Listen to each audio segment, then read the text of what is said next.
যখন এই লিবিয়া প্রথম আসছিলাম, তখন বাড়ি থেকে ভাবছিলাম যে 2-3 বছর করে বিদেশ করব, এরপর দেশে যেয়ে একটা কিছু করব। এই লিবিয়া আসার পর 2-3 বছর তো দূরের কথা, আজকে 10 বছর হয়ে গেল, কিন্তু বাড়ি যাইতে আর পারলাম না। বাড়ি যেয়ে কিছু করার মতো তৌফিকও হইল না। এই লিবিয়া আসার পর 2 মাস পর থেকে যে যুদ্ধ শুরু হইলো আর টাকার রেট কমলো, এই কমতে কমতে এই পর্যন্তই চলতিছে।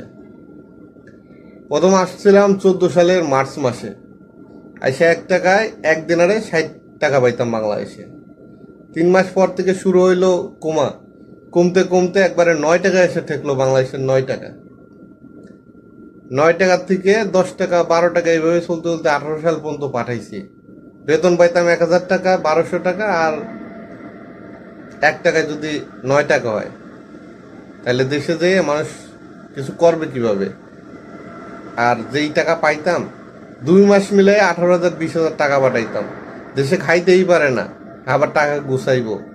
আর এখন অনেকে জিজ্ঞেস করে, 10 বছর ধরে লিবিয়া আসছো, কিছু করতে পারলা না? আরে ভাই, আমার জায়গায় আসো, আইসা দেখো যে কিছু করা যায় কিনা। আমার জায়গায় অন্য কেউ হইলে তার সংসারই থাকতো না। আবার কিছু করা, আমি তো আল্লাহর রহমতে চলতেছি, তাও আলহামদুলিল্লাহ ভালো আছি। খাইয়ে দিয়ে চলতেছি, মোটামুটি ভালোই আছি। আলহামদুলিল্লাহ, এইভাবে চলতে পারলেই বাকি জীবন লাখ লাখ শুক্রিয়া আল্লাহর দরবারে।